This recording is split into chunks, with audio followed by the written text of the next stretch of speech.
Welcome to the Three Martini Lunch. Grab a stool next to Greg Columbus of Radio America and Jim Garrity of National Review. Three martinis coming up. So glad you're with us for the Friday edition of the Three Martini Lunch. No good martinis for you today. 2 bad ones, and I think we're classifying the last one as a multi-pronged crazy, but we'll dig into that when we get there. It is now November, so just 4 days until Election Day.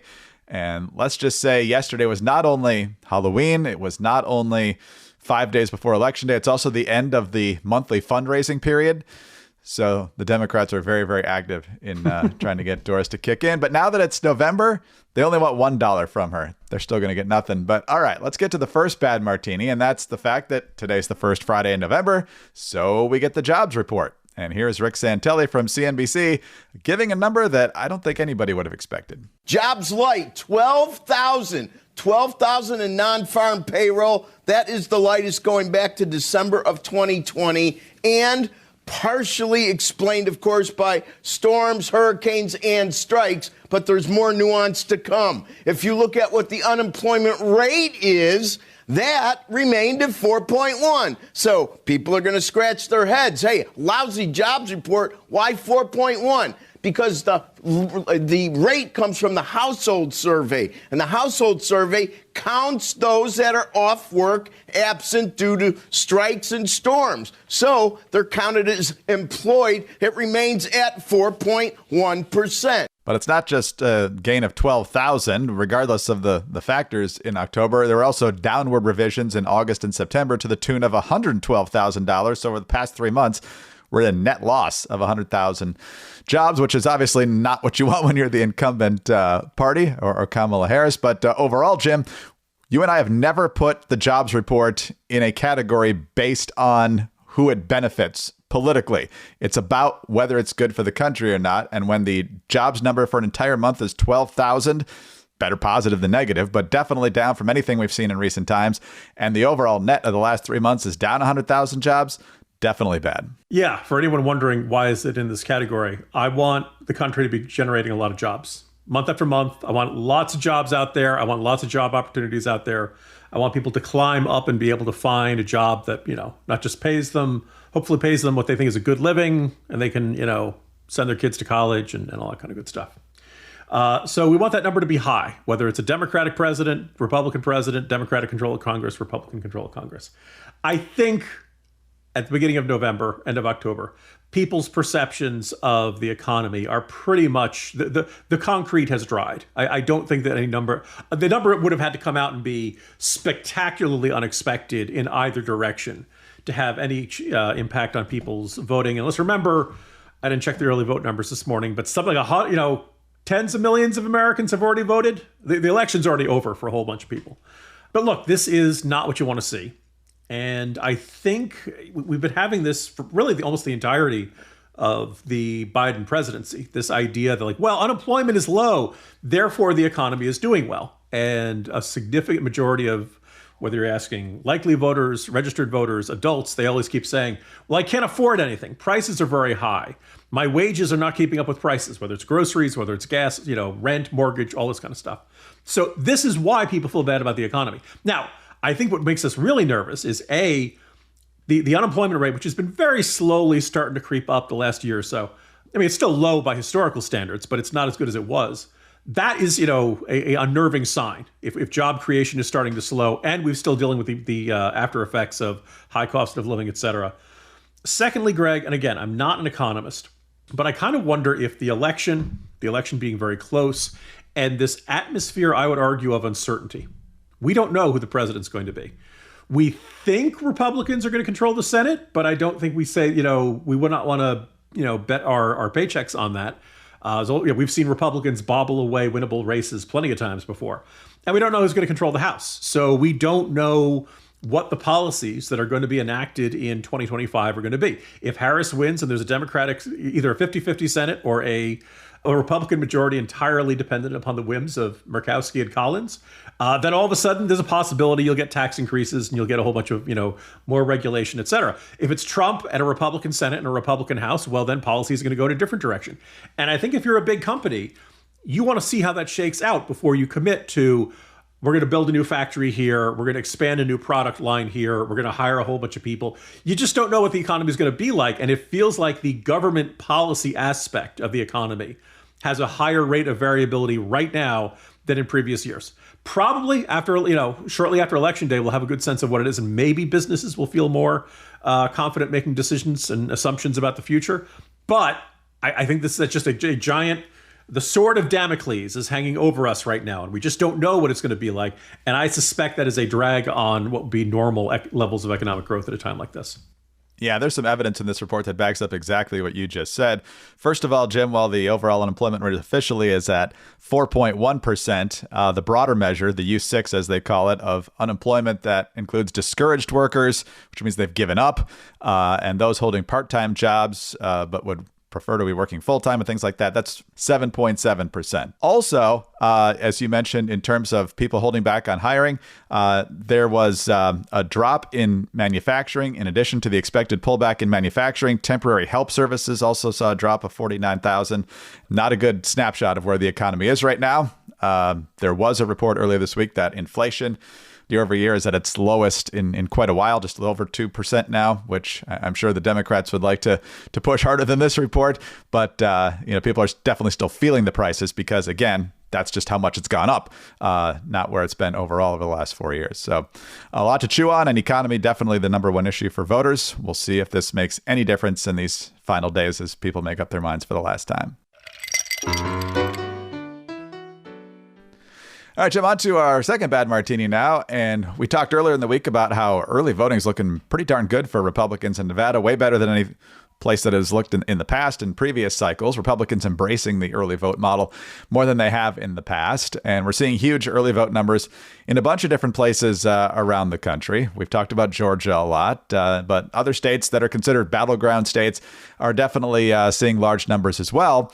But in other places, those numbers are not looking as good for Republicans based simply on who is showing up to vote early. We don't know who's going to end up showing up on election day and here in the last day or two of early voting, depending on where you live. But Politico out with a story showing that in terms of seniors showing up to vote, 58% of the votes cast by seniors so far have come from registered Democrats. We're also seeing a lot of concern from Republicans in Pennsylvania that so far most of the votes, or at least a large percentage of the votes, are coming from women as opposed to men. And we've talked about the gender gap pretty recently on here as well. And then you've also noticed that whether it's in Georgia or in Michigan, so far early voting, the turnout among women is much, much stronger. So whether the men are just waiting for election day or they're just not getting out, either way, the Democrats seem to have an edge in three very key states here. Yeah, I went through all of them in yesterday's Morning Jolt, and for each of the key, 7 swing states. And look, we've talked about Nevada, and I wrote earlier in the week about the jackpot in early voting for Nevada Republicans, and that's great. But there are other states in which we have certain amounts of data about who's voted. And, again, they don't say who you vote. People do not say who they voted for. But generally by their voter registration records, whether they're registered Republican, registered Democrat, or independent or no party, their age, their gender, and also you generally know location by what the turnout is at each polling place and things like that. And in all three of those key states, the split was 55% women, 45% men. Now, by the way, people have this idea that, each men and women vote in equal numbers. Actually, no. It's generally been in the 51-49 range for a while. A couple elections have had it closer to 52-48. Guys, if you don't like that, get out and vote. It's one of those things where this has been in effect for a long time. And, women just generally turn out more regularly. Now, when I see that split, it is conceivable that some of this is, like I said, this natural historical pattern we've been on. I also suspect that maybe the early vote are the people who are most fired up, most determined to vote. And as a result, you get every progressive wine mom. Was it Lululemon is the popular brand? The idea is like the progressive women activist class are the people who are going to be there out voting on the first day of early voting. And that maybe that skews the numbers. Maybe. Nonetheless, if you're a Republican, a 55-45 split in early voting in favor of women probably should make you a little bit nervous. Yes, there are plenty of women out there who vote for Republicans. That's what today's Morning Jolt is all about. But that having been said, that is kind of a somewhat ominous sign.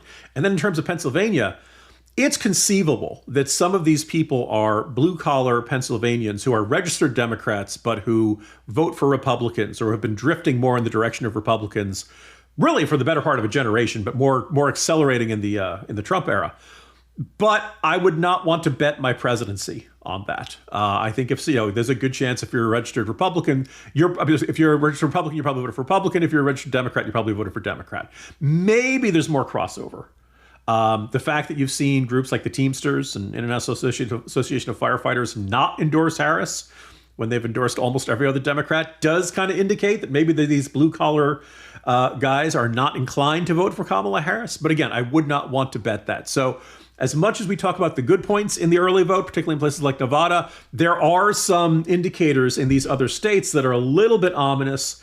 I would not say any of them means Trump has lost any of these states. I would not say the Republicans have lost any of these states. But you look at the demographics and that the ones that generally vote a little bit more for Democrats and for Republicans, they're coming out in higher numbers. So Republicans have good reason to worry about this as election day approaches. And as we've pointed out, betting markets don't elect politicians to office, and neither does hype on the internet. It might motivate some people to do it, but ultimately it comes down to who actually shows up to vote. And so far, those are the numbers we're seeing, and we'll see how it goes. Your morning jolt, which you mentioned today, is kind of jumping off of the ad narrated by Julia Roberts that we talked about earlier in the week. And I saw one fun response on Twitter earlier in the week of, actually, I think women are more likely to lie to their book club and their wine club rather than their husbands. And so they're going to be telling people they voted for Harris when they didn't. So I don't know if people are lying at all. You shouldn't have to. Surround yourself with people who aren't going to judge you that much. But it's fascinating to watch how people are responding to all that. Yeah, already, it's one of those things where it's a Friday. But I have a feeling that within the absence of another debate between Trump and Harris, I heard people arguing, what constitutes an October surprise. I think the apostrophe catastrophe, which was the best headline I saw about all this, I don't think that counts as a genuine October surprise. I think you got to be something. The Bin Laden tape strikes me as a big October surprise. Bush DUI strikes me as a big October surprise. So I don't think we've really had anything that qualifies as that. Your mileage may vary. But I do think in the absence of that, something like the Julia Roberts commercial turns into a big deal because people need to talk about things. Because we already decided who we're voting for, probably decided who we're voting for months ago. But the election is not until Tuesday. By the way, shocking poll result. When they asked people if the election were held today, what would you think? The overwhelming majority were confused because they thought the election was Tuesday. Exactly. Like old people joke. I use it every 4 years. Speaking of jokes about Election Day, we got a lot to talk about in the Crazy Martini because, as you mentioned, not a lot of October surprises, but that doesn't mean people aren't trying. Hang on. All right, we promised you a multi-pronged Crazy Martini, and we will definitely deliver here. So this is kind of a look at how different speech is evaluated, whether it comes from the left or the right. Do you laugh it off? Do you prosecute it? Do you demonize? Do you put it into context and simply disagree with it? A lot of different things going on here. But let's start, first of all, with late night host Jimmy Kimmel basically telling a joke that's been around longer than you and I have been alive, and probably even a lot longer than that, which used to be just an innocent little thing. But as of recently, it wasn't so innocent. If you can vote early, vote early. If you can't vote early, vote on time. If you want to vote for Trump, vote late, vote very late. Do your voting on Thursday or maybe Friday. Yeah, so that's, the old joke is it's really going to be busy on Tuesday, so Democrats vote on Wednesday or vice versa, depending on the joke you're trying to make. But people have actually been prosecuted for putting memes out there and urging people to text in their votes over the years. Jail time actually assigned for that. Then there's the issue of the surrogates. We talked a lot about Tony Hinchcliffe on Monday after his comments about Puerto Ricans and others on the Monday edition of the Three Martini Lunch.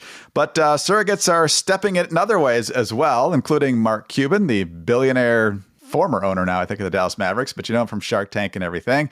He clearly doesn't like Trump. He's endorsed Kamala Harris, and he was on The View and was asked this question by Alyssa Farah. Let me ask you, because I know you were a Nikki Haley supporter like I was in the primary, but now you're supporting Kamala Harris. And turns out Donald Trump is not even asking Nikki Haley for her help to try to reach her voters. What do you make of that? And do you think having people like Liz Cheney, Adam Kinzinger, and other Republicans with Kamala Harris is going to put her over the edge with these Nikki Haley supporters? Yes, it'll put her over the edge with Nikki Haley supporters. Donald Trump, you never see him around strong, intelligent women, ever. It's just that simple. They're intimidating to him. He doesn't like to be challenged by them. And, Nikki Haley will call him on his nonsense with reproductive rights and how he sees and treats and talks about women. I mean, he just can't have her around. It wouldn't work. So then Cuban tries to clarify it on Twitter yesterday, saying, I know many strong, intelligent women voting for Trump, including in my extended family. I'm certainly not saying female voters are not smart, strong, and intelligent. Number two, I know he has worked with strong, intelligent women like Elaine Chao, Kellyanne, Ivanka, and many others. I stand by my opinion that he does not like being challenged publicly, which is not what he said. And I don't think that's helped him. And anytime the surrogates are stepping in, it makes life tougher for the overall campaign. And then there's the issue of Trump the last couple of days. Most of the attention up in Wisconsin the other day was when he was in the garbage truck. He wore the vest on stage. And then he got hammered for saying, I'm going to do that whether the women like it or not. And Kamala Harris actually called a press conference for, I think, the first time in her entire campaign to say, whether women like it or not, that's horrible. And he was, if you play the full clip, it's whether women like it or not, I'm going to protect them from migrant crime and missiles coming at them, which I think most people would probably appreciate. And so it was a little bit of tongue in cheek, but you got to be careful how you say things, and because you can just take the snippet, which is what happened again last night. Trump was in Arizona, I believe, at an event with Tucker Carlson, and the issue of Liz Cheney, who, of course, is endorsing Kamala Harris, has come up. Here's the clip that most of the left is passing along today. Let's put her with a rifle standing there with 9 barrels shooting at her, okay? Let's see how she feels about it. When the guns are trained on her face. And here's how CNN's Casey Hunt, for example, led into this story. 4 days out from Election Day, and former President Donald Trump is escalating his violent rhetoric, suggesting one of his most prominent critics, the former Congresswoman Liz Cheney, should be fired upon. Here's the full clip. And I don't blame him for sticking with his daughter, but his daughter's a very dumb individual, very dumb. She's a radical war hawk. Let's put her with a rifle standing there with 9 barrels shooting at her, okay? Let's see how she feels about it. When the guns are trained on her face. They're all war hawks when they're sitting in Washington in a nice building saying, oh, gee, let's send 10,000 troops right into the mouth of the enemy. So the left is suggesting that Trump was saying she should face a firing squad or something like that, whereas his main point, and if he could articulate it well, which he clearly has trouble doing in a lot of different ways, if you watch the debate, that over and over again, is that essentially people who want to go to war often don't have to pay the consequences for it. They can make those decisions without losing their own lives or people close to them. But we keep seeing this over and over again, basically, is people saying things and trying to clean it up, or little snippets taken out and not given the full context. And we've seen that all week this week. The Democrats, in terms of the Biden comment, the Hinchcliffe comment, the Cuban comment, everybody's trying to do cleanups and everybody's trying to find a scandal. Well, I guess I'll take these in reverse order. The fact that Trump begins with the put her with a rifle. Now, Greg, I got to be honest, I've never witnessed an execution through firing squad. I've only seen scenes in movies and sketches and cartoons and TV shows and stuff. But my understanding is usually they don't give you a rifle when they're going to, you don't get to shoot back. It'd be a lot more fair if it was. It'd be a lot more exciting, but my sense is no. So, no, it is not accurate to say that Trump said he wanted to see Cheney in front of a firing squad. That said, what he said was still very bad. It's the familiar chicken hawk complaint we've seen going back to the Bush years for a long time. And by the way, former President Bone Spurs is not the right guy to run around giving other people grief for not serving in uniform. But let's also point out that he's not saying he wants her to face a firing squad. He just wants her to be on a battlefield with 9 enemies shooting at her face. Which is not nearly as exculpatory as the Trump defenders would want it to be. It's the good kind of fantasizing about people shooting at your political critics and enemies. That's the explanation there. I don't think that is as good one. And I said earlier this morning, and apparently I'm getting denounced by Stephen Miller, the bad one, on Twitter for saying this. Look, how many times are we going to go do this all over again in 2028? Do we always have to nominate Captain Says Stupid Stuff? And apparently we do. Apparently that Trump must be the Republican nominee forever. It's always some version of, well, it's not as bad as it sounds, or it was taken out of context. I just would love to have a Republican presidential nominee, or who would not do this and who just kind of say, you know what, I'm not going to talk about anybody shooting my political critics. Wouldn't that be a nice change of pace? I know I'm setting the bar high. I know I have impossible expectations, but fine, yeah.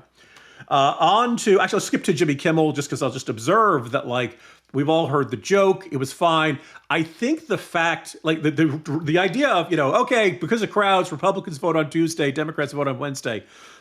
When the rise of misinformation or disinformation came along, and by the way, we know that hostile foreign powers are trying to put out disinformation and misinformation all the time. This goes back to the Cold War. This goes back to World War II. This is what enemy countries do. But because of the context of the 2016 campaign, Democrats started believing that any piece of information that they didn't like must be misinformation, must be disinformation.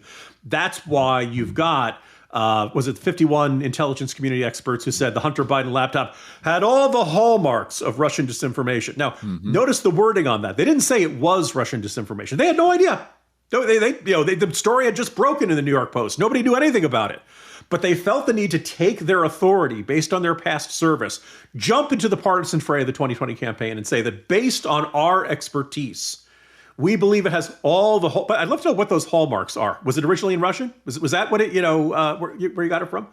But you saw this in the disinformation board and the singing Mary Poppins type. Democrats want to believe that anything that they don't like to hear is misinformation and therefore must be banned. And that there's this perfect workaround in the First Amendment in which the government calls up Twitter or Facebook or some other social media company and says, look, we're not telling you have to take it down. We're just asking politely, will you take it down? And then the social media company says, sure. And see, First Amendment wasn't hurt at all. Everything's fine. Everything hunky-dory. And then finally, Mark Cuban. First of all, I cannot begrudge the Harris campaign for using him and featuring him as a surrogate, because let's face it, Greg, it's just really rare you run into a Cuban who's voting for Democrats. Long build up to that one. And but remember when billionaires were terrible? Remember when billionaires who are outspoken and kind of arrogant and blustery and have reality shows? Remember that was the worst ever? But I guess if you're doing it for a Democrat, then it's perfectly fine. Then you could, I saw that comment yesterday, Greg, and I never felt more sympathy for an NBA referee ever. Because for those who don't follow the NBA, Cuban was notorious for, I think got ejected a few times for how furiously he would yell at NBA referees. And referees blow calls all the time. It happens, but you're not supposed to, the owner is not supposed to be flipping out in such a unhinged tirade that even he, has to be taken out of the arena. But Cuban's argument was that Nikki Haley would call Trump out on reproductive rights. Does he know Nikki Haley's pro-life? Did he bother to, look at that? Okay, just check, At the core of it, though, and what got Cuban in trouble is this idea. I hope, dear listeners, that you know people who think differently than you on politics and you still like them. Ideally, maybe you have people in your family who you still think very differently on politics and you still love, and you love them. J.D. Vance has talked about this. Politics is not supposed to be something where you cast people out of your life because they dare vote differently than you or they dare see the world differently than you. Life is too hard. You only get one mom and one dad. Okay, some people get two moms, some people get two dads, right? And sometimes you have step parents and all kind of stuff. But ultimately, your family is a gift. Sometimes they're a gift you didn't ask for. Sometimes they drive you crazy. Sometimes there are real, genuine tensions there. But you really shouldn't be going through and applying a partisan filter to every single other human being in your life and saying that if you're not with me, if you're not with me, you're my enemy, and I must drive you from my life. Life is too short. You're gonna miss these people when they're gone.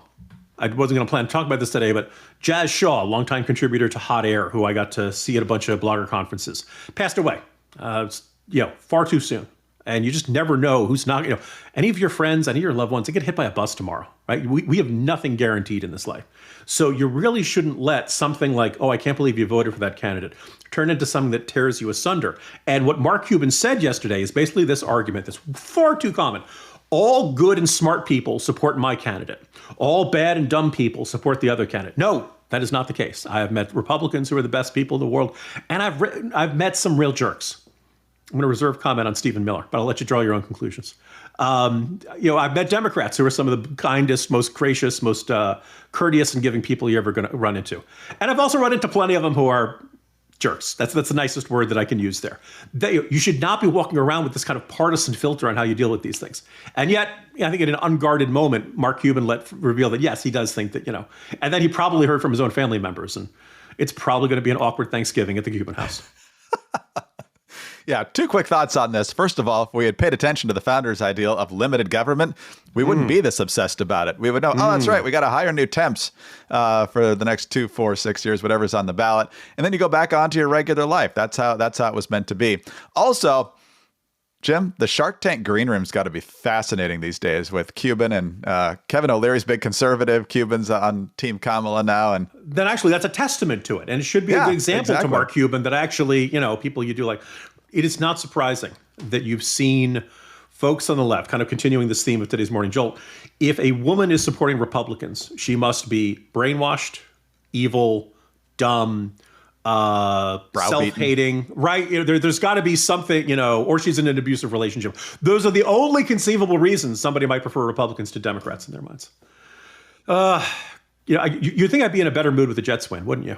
So I know you got a Jets win. It's November. We're just a few days away from Election Day. So you have no stress on Sunday in terms of NFL football. So Jim, that's your good martini for today, I think. So hopefully we'll have some good martinis on Monday. See you then. Good luck to the Bears. See you Monday. Thank you, sir. Jim Garrity, National Review. I'm Greg Corombos of Radio America. Thanks so much for being with us today. Please subscribe to the podcast if you don't already. Tell your friends about us as well. Thanks also for your 5-star ratings and your kind reviews. Please keep those coming. Get us on your home devices. All you have to say is play 3 Martini Lunch Podcast. Follow us both on X. He's at Jim Garrity. I'm at Dateline_DC.